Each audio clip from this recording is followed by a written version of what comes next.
ದೇಶವನ್ನಾಳುವ ಸರ್ಕಾರಕ್ಕೆ ದೇಶದ ದಲಿತರು ಬಿಲ್ಲವರು ಬಂಟರ ಮೇಲೆ ವಿರೋಧವಿದೆ.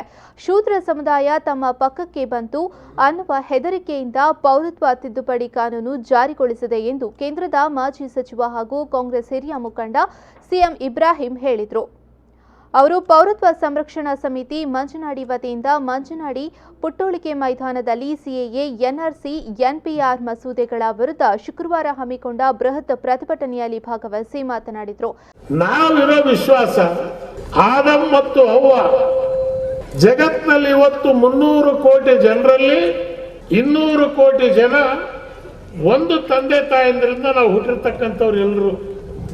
ಆದ್ವಾನಿನೂ ನಮ್ಮ ಚಿಕ್ಕಪ್ಪನ ಮಗ. ಈ ವಿಶ್ವಾಸ ಇರ್ತಕ್ಕಂಥವ್ರು ನಾವು.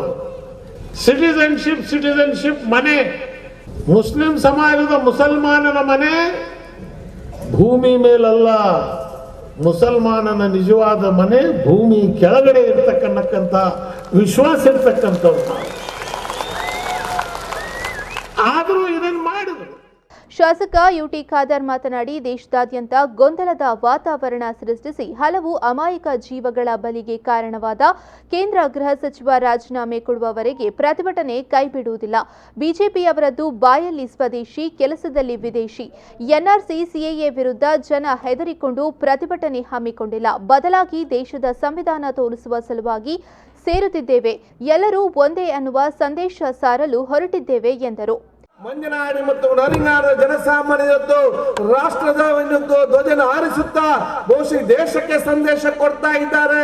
ಬಹುಶಃ ಈ ಒಂದು ಆಂದೋಲನ ಮತ್ತು ಹೋರಾಟ ಸದ್ಯದಲ್ಲಿ ಅಂತ್ಯಗೊಳ್ಳಲಿಕ್ಕೆ ಸಾಧ್ಯವಿಲ್ಲ. ನಮ್ಗೆ ಈಗ ಎನ್ಆರ್ಸಿಯ ಸಿಎಇಗೆ ನಮ್ಗೆ ದೊಡ್ಡ ವಿಚಾರ ಅಲ್ಲ, ಅದನ್ನ ನಾವು ಯಾಕೆ ಲೆಕ್ಕಕ್ಕೆ ತಗೊಳ್ಳಿಲ್ಲ. ಆದರೆ ಈ ದೇಶದಲ್ಲಿ ಇವತ್ತು ಪಾರ್ಲಿಮೆಂಟ್ ಅಲ್ಲಿ ನಿಂತು ಈ ದೇಶಕ್ಕೆ ಸುಳ್ಳು ಹೇಳಿಕೊಂಡು ಇಷ್ಟೆಲ್ಲ ಗೊಂದಲ ಏರ್ಪಡಿಸಂತಹ ಕೇಂದ್ರದ ಗೃಹ ಸಚಿವರು ರಾಜೀನಾಮೆ ಕೊಟ್ಟು ಮನೆಗೆ ತನಕ ಹೋಗುವ ತನಕ ನಮ್ಮ ಹೋರಾಟ ನಿಲ್ಲಕ್ಕೆ ನಮ್ಮ ಸ್ಪಷ್ಟವಾದ ಕೊಡುವಂತಹ ಅವಕಾಶ ಆಗಬೇಕು. ಯಾವ ಈ ರಾಷ್ಟ್ರ ಧ್ವಜ ಇವತ್ತು ತ್ರಿವರ್ಣ ಧ್ವಜ ಮಂಜನಾಡು ಮತ್ತು ನರಿಂಗಾಣ ಗ್ರಾಮದ ಮುಖತುತ್ತದಲ್ಲಿದ್ದು ನಾವಿದೊಂದು ಹಾರಾಡಿಸುತ್ತಿದ್ದೇವ. ಇದೇ ನ್ಯಾಷನಲ್ ಧ್ವಜವನ್ನು, ಇದೇ ತ್ರಿವರ್ಣ ದೇಶದ ಗೌರವ ಧ್ವಜವನ್ನು ನಾಗ್ಪುರದ RSS ಕಚೇರಿಯಲ್ಲಿ ಹಾರಿಸುವವರೆಗೆ ನಾವು ಬಿಡಲಿಕ್ಕೆ ಸಾಧ್ಯವಿಲ್ಲ ಅಂತ ಹೇಳಲಿಕ್ಕೆ ಬಯಸ್ತೇನೆ.